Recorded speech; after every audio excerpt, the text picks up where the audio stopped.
But this show, 22 boxers, 19 with winning records. That's a statement. The ring walks might be longer than the fights are going to last. Ben's got these long pinging arms and Ben Crocker. Loads of undefeated lads and ladies coming to fight each other to see who's the best.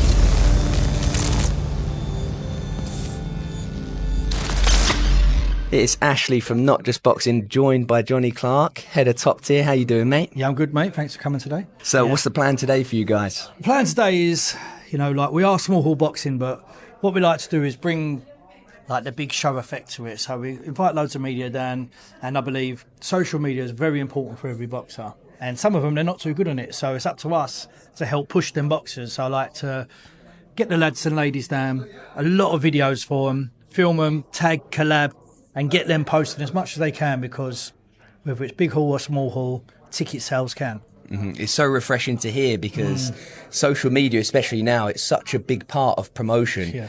Where you are sort of the pioneer of small hall shows now, and you can see the amount going into it all. It's helping these fighters so early on in their career. Because before, if you wasn't signed with Eddie or Frank, you were going to have a really tough time. But it's all changing now. Give other small hall promoters, give a boxer 150 tickets, no promotion, and say, go and sell them. Who's the promoter then? Who's the promoter? You've got to promote that man or woman to go out and sell them tickets. You've got to push them. I do the promo videos, because when you get Frank already come up to them, they have to be at a level where they sell tickets for one. They promote themselves. They know how to act on the camera. Mate, you should have seen my first interview. I was terrible, Even I've learnt with them. Mm-hmm. It is so difficult. Like when you've got someone that could be a raw talent, like there's a guy I spoke to here, he's got 200 amateur fights, just missed the Olympics. Yeah. When it's that early in their career now going pro, it's so difficult for them to all of a sudden be media trained, to be able to sell those tickets, because they're in the gym all the time. They don't know no different. I call myself the Academy of Boxing now. You come to me, we teach you, I can't teach you to box, but I can teach you to promote yourself and then help you along the way. And then we've got boxers that come on our show. Marty Mason goes on another show and he got nothing. I want the best poster. I want the best media day. I want the best promo video for you. And when you see my social media next to the big boys, even my YouTube, the numbers ain't the same, but the quality is top notch, top tier. Yeah, and also the numbers will only grow. Yeah, 100%. Now we've just got to the level where you can be paid to be on YouTube and that. But for me, not too bothered about that, as long as the Instagram's popping and the boxers are selling their tickets, and that's all we care about at the moment. Definitely. So when did you get the call from DAZN? How did all that happen?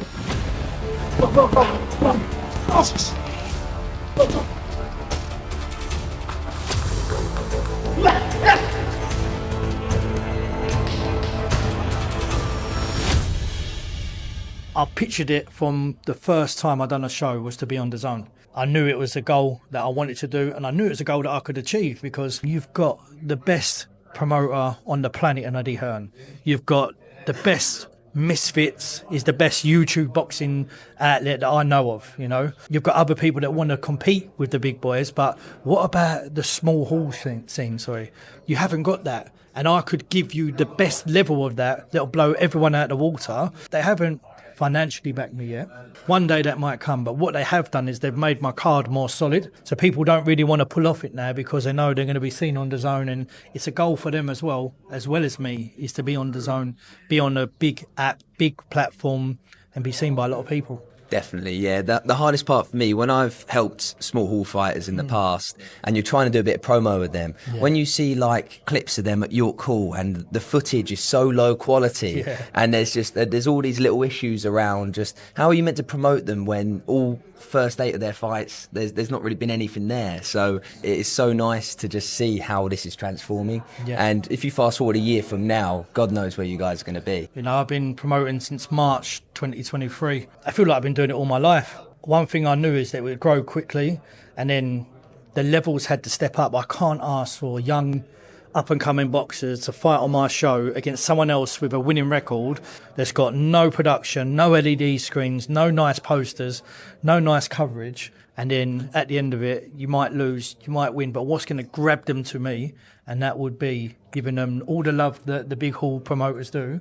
The only thing that ain't the same, unfortunately, is the money. You know, so you're going to have to come on a show like mine, gamble, hope that you come through it, and then you push yourself up to the big boys. Yeah, and you are one for definitely pushing these 50-50 fights. You know, again, it's so much easier to sell tickets and to make a fight when there is a real fight going on. And you have to sell less tickets. When you're paying the journeyman to come over, hotels, flights, purse, food, you have to cover all that with ticket sales money. You know, when I'd rather two lads or ladies come on, fight someone with a winning record, so what if you lose? I promise you, if you give me a 50-50 fight, I'll have you back on. Now look at Kevin Revell. He win, lose, and he's on again. Especially when you see, like, even Tyson Fury lost, AJ, they're like the big stars of the sport, and know, what's it matter if Marley Mason or Kevin Revell lose? So what? Like, you fought a real fight. And like Kevin Revell, like, he shows his kid, win, lose or draw, you stand up, you come again, you get another chance, and you build your fans. Because if I'm coming to watch Kevin Revell, I know he's in a proper fight. He's not fighting a journeyman. And there's no disrespect to journeymans. You have saved my show, because any of these 50-50 matchups, there's no home or away. Unfortunately, it's local boxer versus like someone who's a bit further away. But if the local boxer drops out, then the one who's further away, who's still in the show, he then becomes the home fight, and I book him a journeyman. They've got their uses, but this show, 22 boxers, 19 with winning records. That's a statement. It's incredible. I don't think that's ever even happened on a small hall show before. No. I'll go to shows and it's all one-sided, and I take my son, my daughter, they go, he's a journeyman. I go, how do you know? They went, he's shorts. I go, I don't match his socks. People like their kits and look nice and know they're coming to win, you know, and I was like, yeah, well done, like, you know what I mean? And I think a lot more people, like, in my shoulder, on BoxRec, look at this. And I'm like, oh, mate, it's boxing. It's boxing. He might have needed it. He might have got knocked out, need a bit of confidence and come back. Nothing against journeyman, but on a show with money in it like this, it has to be a real fight. So let's talk about the card. Let's talk maybe from the bottom up. What are we looking to expect? Why should people be tuning in? What fighter should we look out for? To be honest with you, every fight, you know, you've got the German Daniel Crotter, amazing boxer, 200 amateur fights, 180 of them. He's going to have his debut in Germany quickly, then come back over. I think that's Saturday. He'll be fighting Kay Morgan. Definitely one to watch. You know, then we've got Toomey Phillips, unbelievable talent. Won on his debut on our show, but very hard on himself because he didn't get the stoppage. And I'm like, but you won, like, enjoy it, you know. Harley Whitwell coming back off an injury, so she has got a journeywoman. So this is a perfect fight to come back. Like, this is where they're needed in my eyes, you know. But 6-rounder, get in, and then next year titles for her, you know. Yeah, they're moving up the card. I've got a 4-man knockout tournament. So the semi-final and the final will be on the same night. 4 lads with great boxers, all winning records. Any one of them you can pick to win. We're going to do the draw today so they know who they're fighting for the semi-final, because they're all going to want that first win. I understand that. Not going to do the draw on the day. Like, I thought, let you have time to prepare, and then in the final, you'll see who's the best, you know. So that tournament, how many rounds is it going to be? 3 threes, yeah, so 3-minute rounds. 3 rounds, nice 10-minute fights, you know, straight through. The ring walks might be longer than the fights are going to last. I've done this on my first show, and I had 2 fights went 1 round. It was amazing because, you know, it's 3 minutes for 3 rounds. You could go out there and give it. Well, I couldn't personally, so I'm not the fit like them, but they can go out there and give it their all. There's no problem, you know. We've got a standby as well because these are bigger boys than my original tournament, so there might be a few cuts. So we've got standing boxers for that.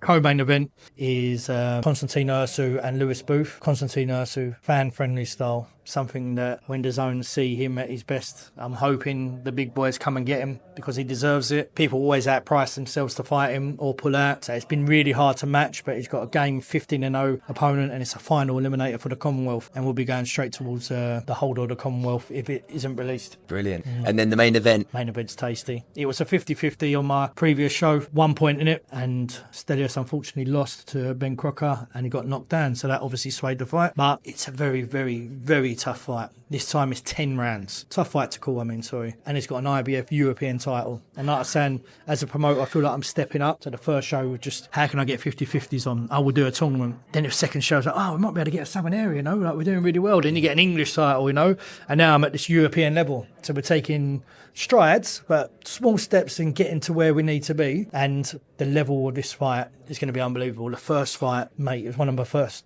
best fights that I've seen live. Everyone was buzzing. No one, I had it, I would have said a draw was a fair result, but obviously if you've been knocked down, there's no qualms in saying Ben Crocker deserved that, you know. But I've seen Stelios this camp. He looks like a different beast. He was very sad last time. He come over from Greece, lived in a bed sit, was sharing with other people we didn't know, just a random family in Romford. Now he's got his own house. He's locked in. His wife's coming over. His best mate's over here training with him. He looks hungry and happy, you know, but Ben's got these long pinging arms and Ben Crocker, and he's pinging him all over the place. So I can't call it, but it's definitely one that DAZN are in for a treat. Yeah, amazing. So why should people tune in, lastly? Tune in because this is real boxing. You know, sometimes you don't see this on the big shows.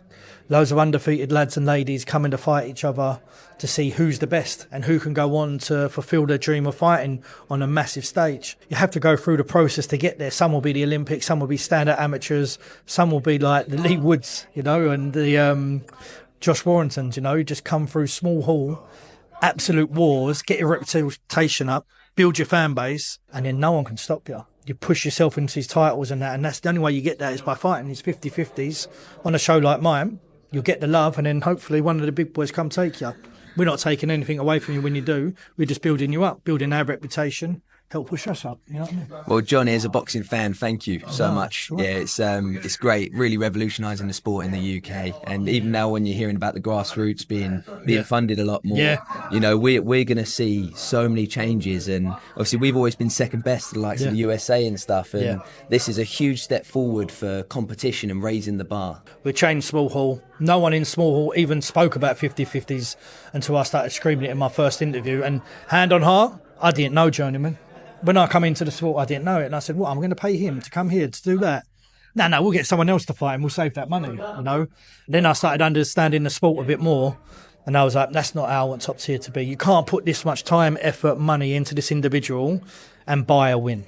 You know, like, obviously, if the journeyman wants to win as well, they're probably a better boxer than what their record shows. They might knock you out. So let's not risk that. Let's train properly. Let's live the life, and let's give everyone what they want to see. That's the aim, and I believe I'm ticking the boxes and changing everyone else's views on boxing. And you can't hide from real fights for much longer. Brilliant. Thank you so much for your time. No, guys, welcome. If you want to tune in, it will be live on DAZN Saturday the 7th of December. So make sure to tune in.